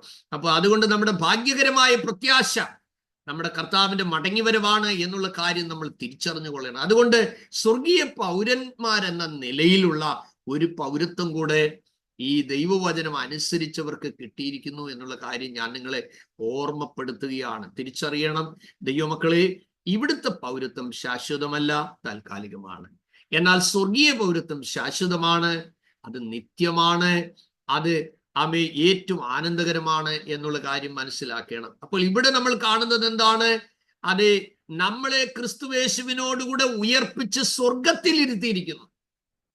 അപ്പോൾ സ്വർഗത്തിൽ ഇരുത്തിയിരിക്കുന്നു എന്ന് പറയുമ്പോൾ അക്ഷരിക സ്വർഗമല്ല, പ്രത്യുത ആത്മീയ സ്വർഗത്തിലാണ് നമ്മൾ ഇരിക്കുന്നത്. ഞാൻ സ്വർഗത്തിൽ ഇരിക്കുന്നതുകൊണ്ട് ഞാനിനി ഇവിടുത്തെ ഒരു നിയമങ്ങളും പാലിക്കത്തില്ല എന്ന് പറഞ്ഞു പോവുകയല്ല ആവശ്യം. നമ്മൾ ശ്രേഷ്ഠ അധികാരങ്ങൾക്ക് കീഴ്പ്പെട്ടിരിക്കണമെന്ന് വചനം പറയുന്നു. എന്നാൽ നമ്മുടെ കാഴ്ചപ്പാട്, നമ്മുടെ ബ്ലസ്സഡ് ഹോപ്പ് എന്ന് പറയുന്നത് നിത്യതയാണ്. ഒരിക്കൽ ഒരു ശവക്കോട്ടയുടെ അരികിലൂടെ ഇടവഴിയിലൂടെ വീട്ടിലേക്ക് പോകുന്ന ഒരു കുട്ടിയെക്കുറിച്ച് ഞാനിങ്ങനെ കാനുവച്ചൻ ഒരിക്കൽ പറഞ്ഞ ഒരു സ്റ്റോറി കേട്ടിട്ടുണ്ട്. ട്യൂഷൻ കഴിഞ്ഞ് വളരെ വൈകി ആ കുട്ടി വരുമ്പോൾ ആ പള്ളിയുടെ അടുത്തുകൂടെ വന്നിട്ട് ഒരു ഇടവഴിയിലൂടെ വേണം ആ കുട്ടിയുടെ വീട്ടിലേക്ക് ഇങ്ങനെ ഒരു പുത്തിറക്കം ഇറങ്ങി, ഒരു കുന്നിന്റെ മുകളിലാണ് ആ കുട്ടിയുടെ വീട്. അപ്പോൾ ഇങ്ങനെ പണ്ഡിതനായ ഒരു മനുഷ്യൻ ഒരു പുസ്തകമൊക്കെ പിടിച്ച് ഇങ്ങനെ പള്ളിയുടെ വാതിക്കൽ ഇങ്ങനെ നിൽക്കുമ്പോൾ വളരെ താമസിച്ച് വന്ന ഒരു ബാലികയോട് ചോദിക്കുന്നു, മോളെ നീ എന്താ ഇത്ര താമസിച്ച്? പറഞ്ഞ് ട്യൂഷൻ നീണ്ടുപോയി. അപ്പൊ നിന്റെ കൂട്ടുകാരെല്ലാം അവരെല്ലാം വന്ന വഴിക്ക് അങ്ങ് പോയി, ഇനി ഞാൻ ഇവിടുന്ന് ഒറ്റയ്ക്കാ പോകുന്നത്. അപ്പൊ പല ചോദ്യങ്ങൾ ചോദിച്ചതിന് ശേഷം പണ്ഡിതനായ മനുഷ്യൻ ചോദിച്ചു, മക്കളെ ഈ ശവക്കോട്ടയുടെ ഇടയിൽ കൂടെ പോകുമ്പോ മോക്ക് പേടിയില്ലയോ എന്നൊരു ചോദ്യം ചോദിച്ചു. അപ്പോൾ ആ കുട്ടി പറഞ്ഞു, സാറിന്റെ ചോദ്യം എനിക്ക് മനസ്സിലായി, പേടിയുണ്ടോന്നല്ലയോ? അദ്ദേഹത്തെ പിടിച്ചു നിർത്തിയിട്ട് ആ ശവക്കോട്ടയുടെ നടുവിൽ നിന്ന് ഏറ്റവും വലിയ ശവക്കല്ലറ ചൂണ്ടിക്കാണിച്ചിട്ട് ചോദിച്ചു, ഇതിന് നടുക്ക് നിൽക്കുന്ന ആ ഏറ്റവും വലിയ ശവക്കല്ലറ കണ്ടോ? അതിനൂടെ അങ്ങ് നോക്കിക്കേ, അങ്ങേ ചക്രവാളത്തിലേക്ക് നോക്കിക്കേ, കുന്നിന്റെ മുകളിൽ ഒരു ചെറ്റക്കുടല് കാണുന്നു. അവള് പറഞ്ഞു, എൻ്റെ വീടാ. ഇതുവഴി പോകുമ്പോൾ പലപ്പോഴും എനിക്ക് പേടി തോന്നിയിട്ടുണ്ടെങ്കിൽ ആ സമയത്തെല്ലാം കല്ലറയുടെ മുകളിൽ കൂടി ഞാൻ എൻ്റെ വീട് കാണും. കല്ലറയുടെ മുകളിൽ കൂടി എൻ്റെ വീട് കണ്ടാൽ പിന്നെ എനിക്ക് പേടിയില്ല. സഹോദരങ്ങളെ, പലരുടെയും ജീവിതം മരണം കൊണ്ട് അവസാനിക്കുന്നു എന്ന് ചിന്തിക്കുമ്പോൾ, മരിച്ചാൽ തല തെക്കോട്ടായാലെന്ന വടക്കോട്ടായാലെന്ന എന്ന് ചിന്തിക്കുമ്പോൾ, ഞാൻ താഴ്മയോട് ഈ രാവിലെ സമയം നിങ്ങളോട് പറയാം, ഇതിൻ്റെ എല്ലാം മീതെ നമ്മുടെ ഭവനം കാണാൻ കഴിയണം, നമ്മുടെ നിത്യതയുടെ വീട് കാണാൻ കഴിയണം. ഇതാണ് ഏറ്റവും ബ്ലെസ്സഡ് ആയിട്ടുള്ള ഹോപ്പ് എന്നുള്ള കാര്യം നമ്മൾ തിരിച്ചറിയണം. അതെ, അതുകൊണ്ട് കാവൽക്കാരായിരിക്കുന്ന നാം ഈ ലോകത്തോട് വിളിച്ചു പറയേണ്ട അതിമഹത്തായ സന്ദേശം എന്താണ് എന്ന് ചോദിച്ചാൽ, ക്രിസ്തുവിന്റെ മടങ്ങിവരവ് അനന്തര സംഭവങ്ങൾ. ക്രിസ്തുവിന്റെ മടങ്ങിവരവ് അനന്തര സംഭവങ്ങൾ. 2 പത്രോസിന്റെ ലേഖനം, നമ്മളിപ്പോൾ അതിന്റെ വിശദമായ പഠനത്തിലേക്ക് പോകുന്നില്ല. എന്നാൽ 3-ാമത്തെ അധ്യായം അതിന്റെ 9 മുതലുള്ള വാക്യങ്ങൾ നിങ്ങൾ ശ്രദ്ധിക്കണം. 2 പീറ്റർ ചാപ്റ്റർ 3 വേഴ്സ് 9 മുതൽ വായിക്കണം. എന്താ എഴുതിയിരിക്കുന്നത്? ചിലർ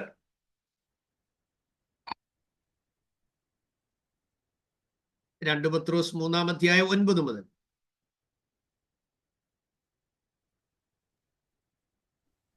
ചിലർ താമസമെന്ന് വിചാരിക്കുന്നത് പോലെ കർത്താവ് തന്റെ വാഗ്ദത്തം നിവർത്തിപ്പാൻ താമസിക്കുന്നില്ല. ആരും നശിച്ചു പോകാതെ എല്ലാവരും മാനസാന്തരപ്പെടുവാൻ അവൻ ഇച്ഛിച്ച് നിങ്ങളോട് ദീർഘക്ഷമ കാണിക്കുന്നതേ ഉള്ളൂ. ചിലര് ചോദിക്കാറുണ്ട്, ഇടോ നിങ്ങൾ 2000 കൊല്ലമായിട്ട് പ്രസംഗിക്കല്ലയോ, കർത്താവ് വരുന്നു, കർത്താവ് വരുന്നു, കർത്താവ് വരുന്നു, ഇതുവരെ വന്നില്ലല്ലോ. ഉത്തരം എന്താ എഴുതിയിരിക്കുന്നത്? ചിലർ താമസമെന്ന് വിചാരിക്കുന്നുവെങ്കിലും കർത്താവ് തന്റെ വാഗ്ദത്തം നിവർത്തിപ്പാൻ താമസിക്കുന്നില്ല. പിന്നെ ആരും നശിച്ചു പോകരുത്, എല്ലാവരും മാനസാന്തരപ്പെടണമെന്ന് ദൈവം ഇച്ഛിച്ചത് കൊണ്ട് അത് നമ്മളോട് ദീർഘക്ഷമ കാണിക്കുന്നേ ഉള്ളൂ. Praise God. അടുത്തത് എന്താ എഴുതിയിരിക്കുന്നത്?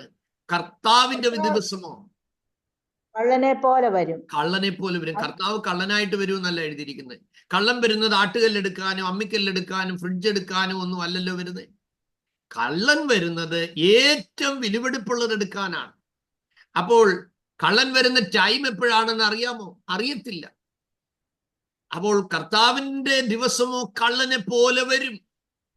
അന്ന് ആകാശം കൊടുമുഴക്കത്തോടെ ഒഴിഞ്ഞു പോകും, മൂലപദാർത്ഥങ്ങൾ കത്തി അഴിയുകയും ഭൂമിയും അതിലുള്ള പണികളെല്ലാം വെന്തുപോകുകയും ചെയ്യും.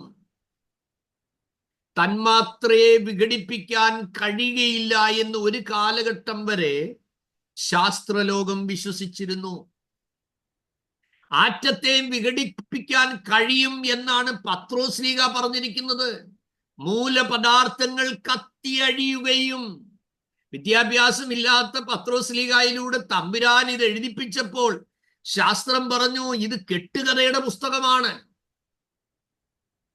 ഇത് യുക്തിക്ക് നിരക്കാത്ത പുസ്തകമാണ്, ആറ്റത്തെ വിഭജിക്കാൻ പറ്റത്തില്ല എന്നുള്ളത് അടുത്ത കാലം വരെയും മനുഷ്യർ വിശ്വസിച്ചിരുന്ന കാലമാണ്.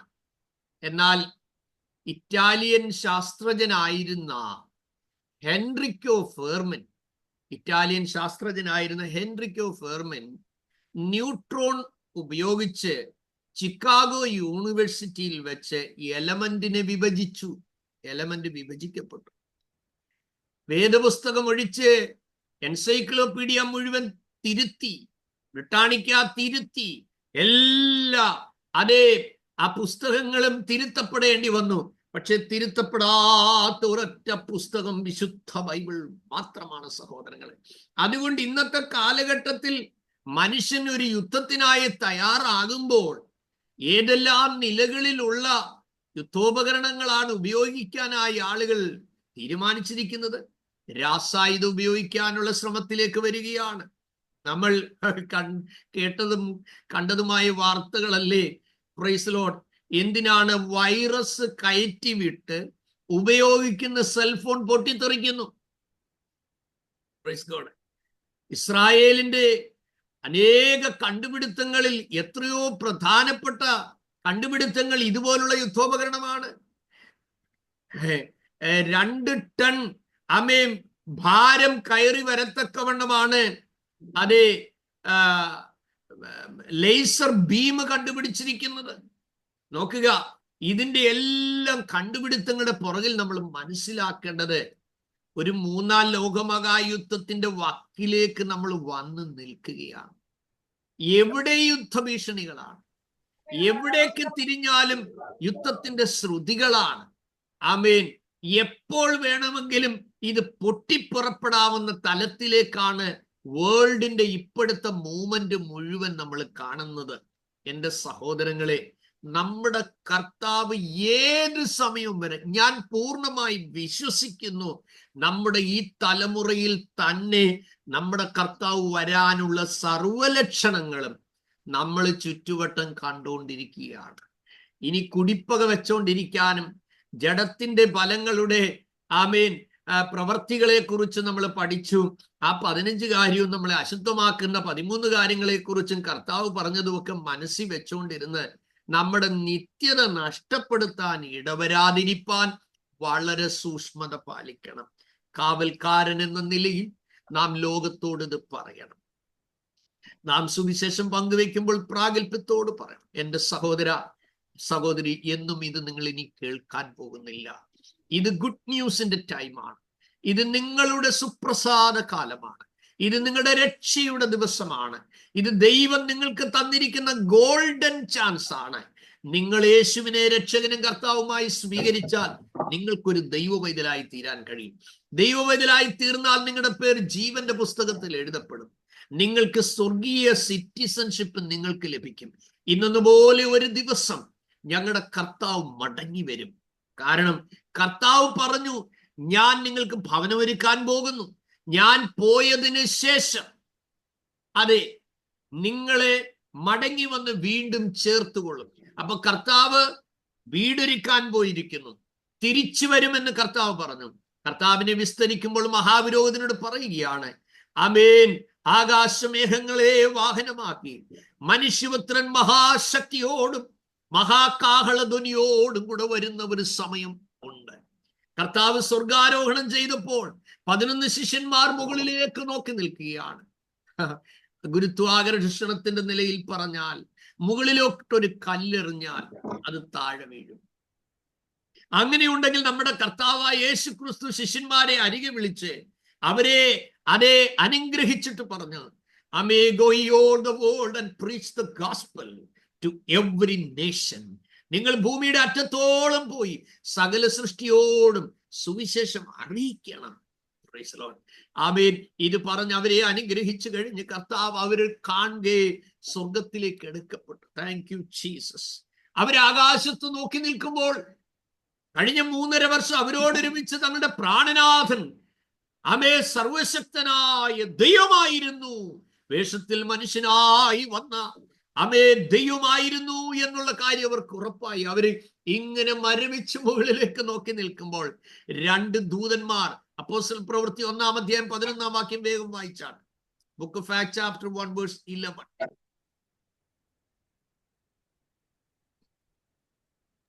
ഗലീല പുരുഷന്മാരെ, അതിന്റെ തൊട്ട് മുകളിലുള്ള വാക്യം കൂടെ വായിക്കുന്നത് നല്ലതായിരിക്കും. അവൻ പോകുന്നേരം അവൻ അവരുടെ കാഴ്ചക്ക് മറഞ്ഞു, അല്ലേ? ഒരു മേഘം അവനെ മൂടിയിട്ട് 8 മുതലുള്ള വാക്യം വായിച്ചാൽ നിങ്ങൾക്ക് കുറച്ചുകൂടെ വ്യക്തത കാണാം. ഒരു മേഘം അവനെ മൂടിയിട്ട് അവൻ അവരുടെ കാഴ്ചക്ക് മറഞ്ഞു. അവൻ പോകുന്നേരം അവർ ആകാശത്തിലേക്ക് ഉറ്റുനോക്കുമ്പോൾ വെള്ള വസ്ത്രം ധരിച്ച 2 പുരുഷന്മാർ അവരുടെ അടുക്കൽ നിന്നു. ഗലീല പുരുഷന്മാരെ, നിങ്ങൾ ആകാശത്തിലേക്ക് നോക്കി നിൽക്കുന്നത് എന്ത്? നിങ്ങളെ വിട്ട് സ്വർഗാരോഹണം ചെയ്ത ഈ യേശുവിനെ സ്വർഗത്തിലേക്ക് പോകുന്നവനായി നിങ്ങൾ കണ്ടതുപോലെ തന്നെ അവൻ വീണ്ടും വരും എന്ന് പറഞ്ഞു. Praise God. ഹല്ലേലൂയ. എന്റെ വാത്സല്യ സഹോദരങ്ങളെ, നമ്മുടെ കർത്താവ് എടുക്കപ്പെടുമ്പോൾ ആ കാഴ്ച എത്ര മനോഹരമായി. ഒരു മേഘം വന്നിട്ട് കർത്താവിനെ മറഞ്ഞങ്ങ് പോയി. അവരിങ്ങനെ ആശ്ചര്യത്തോട് നോക്കി നിൽക്കുമ്പോൾ 2 മാലാഖമാർ വന്നിട്ട് പറയുകയാണ്, ഗലീല പുരുഷന്മാരെ, നിങ്ങൾ ആകാശത്തിലേക്ക് നോക്കി നിൽക്കുന്നത് എന്ത്? നിങ്ങളെ വിട്ട് സ്വർഗാരോഹണം ചെയ്ത ഈ യേശുവിനെ പോകുന്നവനായി കണ്ടതുപോലെ തന്നെ അവൻ തിരികെ വരും. നമ്മുടെ കർത്താവ് പോകുന്നവനായി അവർ എങ്ങനെ കണ്ടു, അതുപോലെ കർത്താവ് എന്ത് ചെയ്യും? തിരികെ വരും. അതേ സഹോദരങ്ങളെ, നമ്മുടെ കർത്താവായി യേശുക്രിസ്തു മടങ്ങി വരും എന്നുള്ളതിൻ്റെ ആ വലിയ സത്യം കർത്താവ് പറഞ്ഞു, മാലാഖമാർ പറഞ്ഞു. ആമേൻ. അതുപോലെ 1 തെസ്സലോനിക്കർ 4:16 കാണുന്നുണ്ട്, വെളിപ്പാട് പുസ്തകം 4:1 കാണുന്നുണ്ട്, 22-ാമത്തെ അധ്യായത്തിൽ കാണുന്നുണ്ട്. അപ്പോൾ കർത്താവായ യേശുക്രിസ്തുവിന്റെ മടങ്ങിവരവ്, അനന്തര സംഭവങ്ങൾ, ഇത് നമ്മൾ മനസ്സിലാക്കണം. സഭയുടെ എടുക്കപ്പെടൽ നമ്മൾ മനസ്സിലാക്കണം. പ്രതിഫലങ്ങളും കിരീടങ്ങളും നമുക്ക് ലഭിക്കുന്ന കാര്യത്തെക്കുറിച്ച് മനസ്സിലാക്കണം. അതേ മഹോദ്രവ കാലത്തെക്കുറിച്ച് നമ്മൾ മനസ്സിലാക്കണം. അർമഗദോൻ യുദ്ധത്തെക്കുറിച്ച് മനസ്സിലാക്കണം. സഹസ്രാബ്ദ വാഴ്ചയെക്കുറിച്ച് മനസ്സിലാക്കണം. അന്ത്യ ന്യായവിധിയെക്കുറിച്ച് നമുക്ക് മനസ്സിലാക്കേണ്ടതായിട്ടുണ്ട്. പുതിയ ആകാശവും പുതിയ ഭൂമിയെക്കുറിച്ച് മനസ്സിലാക്കേണ്ടതായിട്ടുണ്ട്. നമ്മുടെ നിത്യതയെക്കുറിച്ച് മനസ്സിലാക്കേണ്ടതായിട്ടുണ്ട്. ഇതൊക്കെ വരും ദിവസങ്ങളിൽ നമുക്ക് സവിസ്തരം മനസ്സിലാക്കാൻ കഴിയുമെന്ന് ഞാൻ കർത്താവിൽ പ്രത്യാശിക്കുകയും പ്രതീക്ഷിക്കുകയും ചെയ്യുകയാണ്. നമ്മുടെ തിരുവചന ധ്യാനത്തിന്റെ 38-ാമത്തെ ദിവസം നമുക്ക് എത്തിച്ചേരാൻ സഹായിച്ചല്ലോ. അതുകൊണ്ട് ഇനി ഉണരണം, ഒരുങ്ങണം. കർത്താവ് നിങ്ങളെ ഏൽപ്പിച്ചത് വളരെ ധൃതിയോടെ നിങ്ങൾ പങ്കുവയ്ക്കാൻ തയ്യാറാകണം. ഒരാളോട് സുവിശേഷം പങ്കുവയ്ക്കുന്നതിന് മുമ്പ് നിങ്ങൾ അവർക്ക് വേണ്ടി പ്രാർത്ഥിക്കണം. ആ മനുഷ്യന്റെ ഹൃദയമാണ് വയല്. ആ വലുത് പ്രാർത്ഥന കൊണ്ട് ഉഴുതുമറിച്ചെങ്കിലേ ആമേൻ ദൈവവചനത്തോടുള്ള ദാഹം ഉണ്ടാകുകയുള്ളൂ. ആമോസ് 8:11 വെച്ച് നിങ്ങൾ പ്രാർത്ഥിക്കണം. നിങ്ങൾ സുവിശേഷം പങ്കുവയ്പ്പാൻ ആഗ്രഹിക്കുന്ന ജീവിതങ്ങളുടെ ഉള്ളിൽ വചനം കേൾക്കാൻ ദൈവം ഒരു ദാഹം നൽകാൻ പ്രാർത്ഥിക്കണം. അത് നല്ല നിലത്ത് വീണ വിത്ത് പോലെ കിളിർക്കണം. അത് വഴിയരികിൽ വീഴേണ്ടതോ പാറപ്പുറത്ത് വീണതും അതേ വഴിയരികിൽ വീണത് അതേ പറവകൾ കൊണ്ടുപോയി. അതെ, എന്നാൽ നല്ല നിലത്ത് വീണത് 30, 60, 100 ഫലം കായ്ച്ചു. പാറപ്പുറത്ത് വീണതും മുള്ളിനിടയിൽ വീണതും കിളിർത്തു വന്നു. പക്ഷെ പ്രതികൂലം വന്നപ്പോൾ ഈ ലോകത്തിന്റെ ചിന്തയും ധനത്തിന്റെ വഞ്ചനയെല്ലാം കയറിയിട്ട് അതിനെ ഞെരുക്കി നിഷ്ഫലമാക്കി എന്നാണ് എഴുതിയിരിക്കുന്നത്. അപ്പൊ നിങ്ങൾ പ്രാർത്ഥിക്കണം, കർത്താവെ എന്നിലൂടെ ദൈവത്തിന്റെ വചനം പങ്കുവയ്പ്പാൻ കർത്താവ് ആഗ്രഹിക്കുന്ന ആത്മാക്കളെ എൻ്റെ മുമ്പിൽ ഒരുക്കി തരണമേ.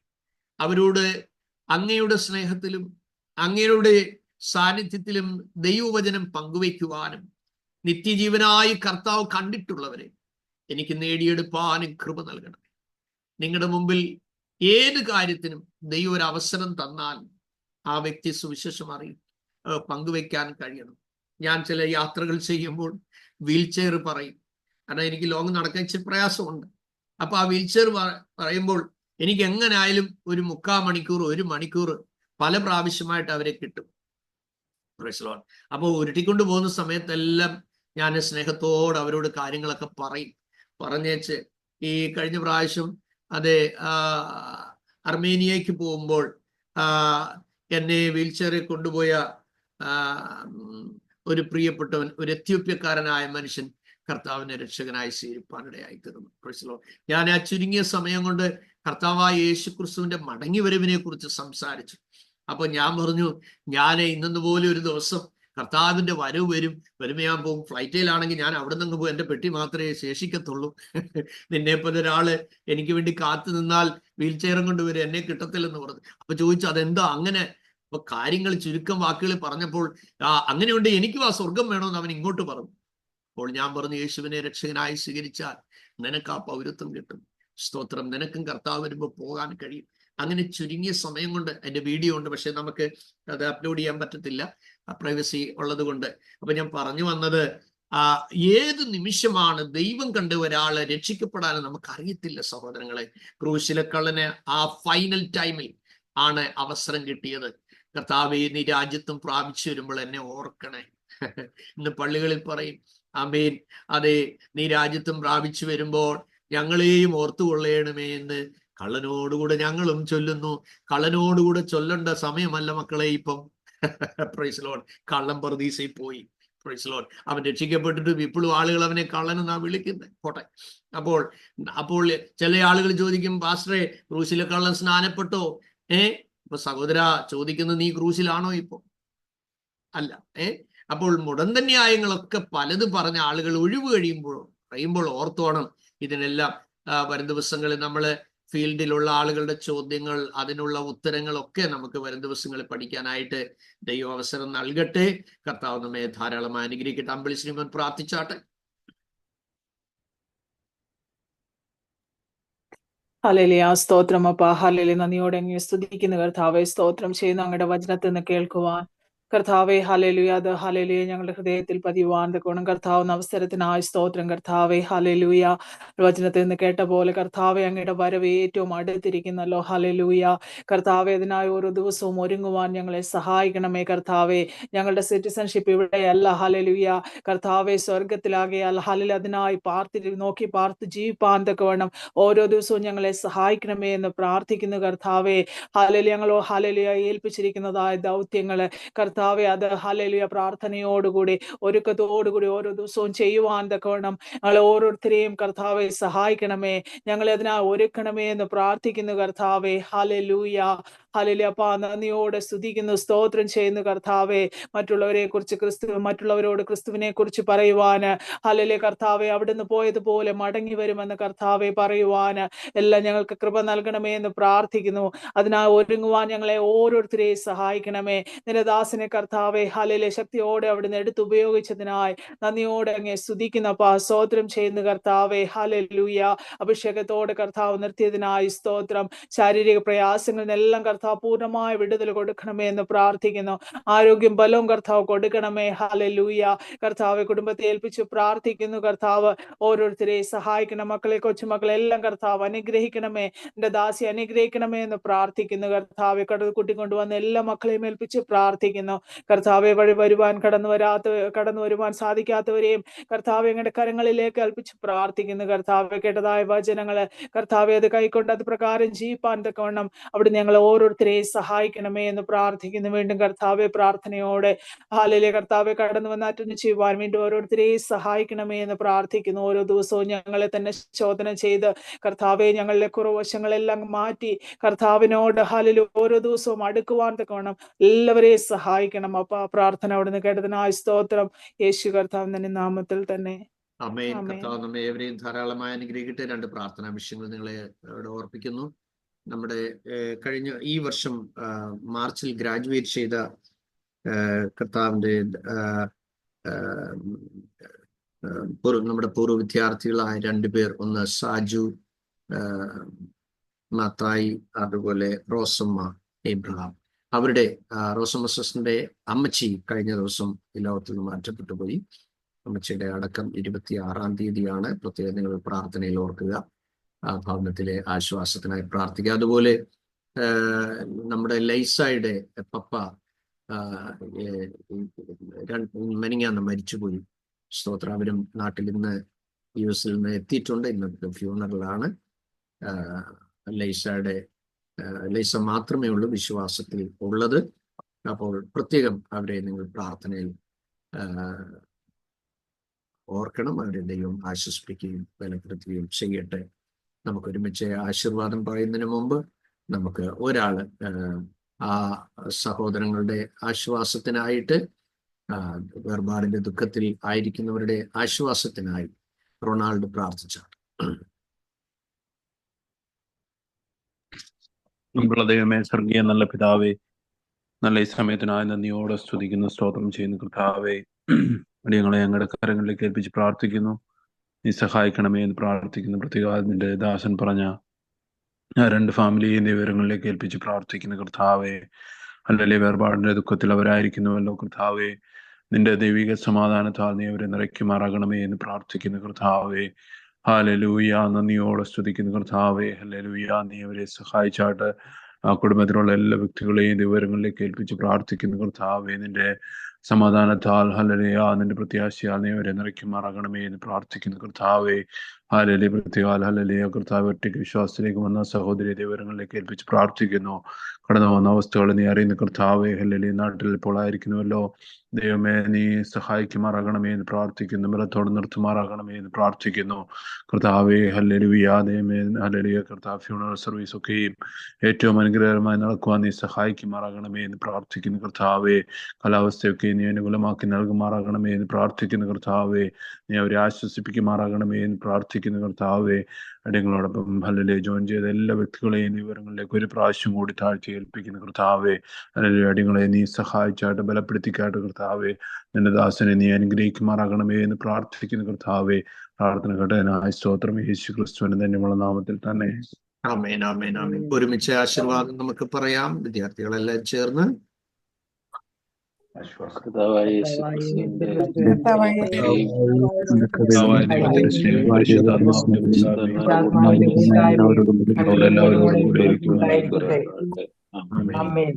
കർത്താവ് നിങ്ങളെ എവരെയും ധാരാളമായി അനുഗ്രഹിക്കട്ടെ. God bless you. So see you in the evening. God bless you. Bye.